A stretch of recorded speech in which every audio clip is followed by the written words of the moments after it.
Sempre Bem de hoje começa com um assunto recorrente, mas super importante, o excesso de sal no nosso organismo.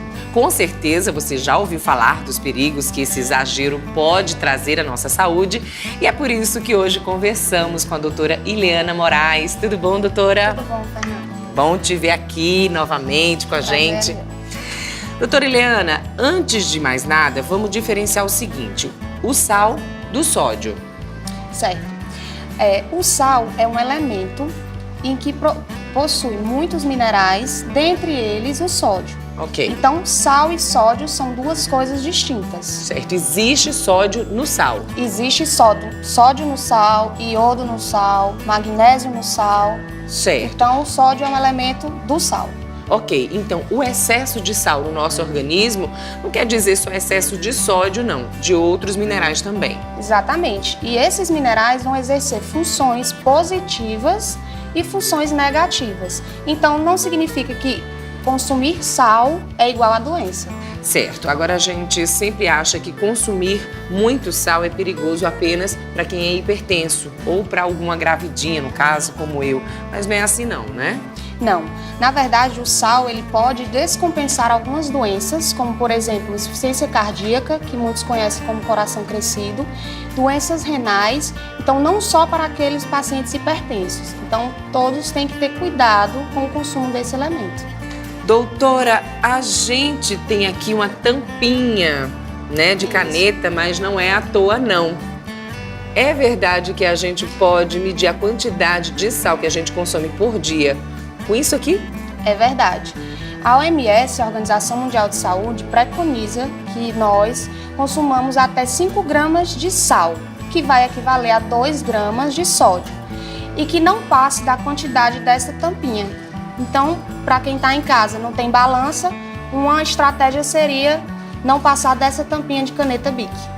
Mas é muito pouco, viu? Nós trouxemos aqui alguns alimentos para ilustrar para o pessoal de casa. O pão, por exemplo.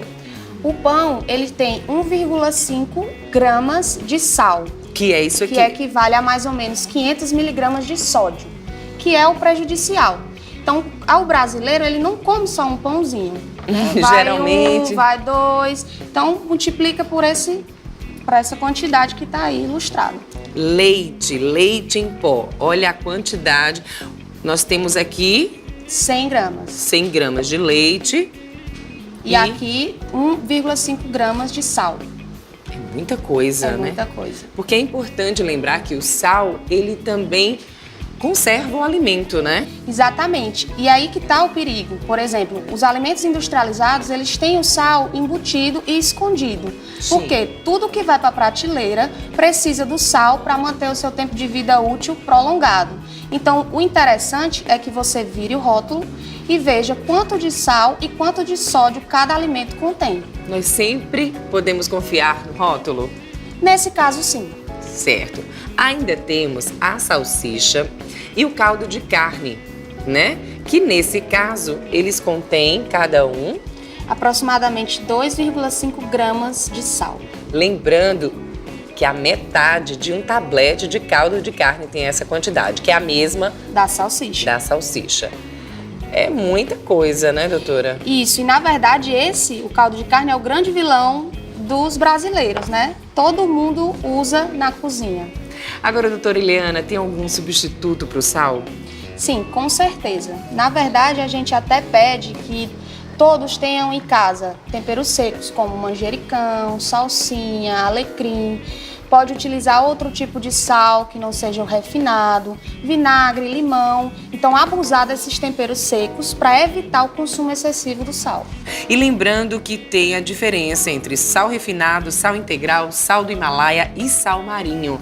Qual a diferença entre eles? Bom, Fernanda, o sal refinado, assim como o açúcar, no processo de produção, ele perde todos os minerais e permanece só com aquilo que não tem utilidade ou tem uma utilidade menor no nosso organismo. Por exemplo, somente o cloreto de sódio. Certo. O sal integral é aquele sal que mantém as características e os nutrientes necessários, como os minerais, e que ele tem o poder de salgar mais do que o sal refinado. Ou seja, você já usa menos. Ok. O sal rosa do Himalaia é o sal que possui o maior número de minerais, chega até 86 minerais. Sim. E ele também tem uma quantidade menor de sódio, ou seja, você usa menos. Certo. Só para ter uma comparação, Mas salga bem. salga bem. E tem os outros minerais que o corpo precisa. Para você ter uma ideia, o sal refinado ele chega a ter 1 grama, 400 miligramas de sódio. E o sal rosa do Himalaia, metade disso. Nossa. Então, teoricamente, de preferência, você utilizar o sal do Himalaia. Doutora Ileana, muito obrigada pela sua presença mais uma vez aqui conosco, viu? Sempre uma aula. Obrigada, Fernanda. Obrigada.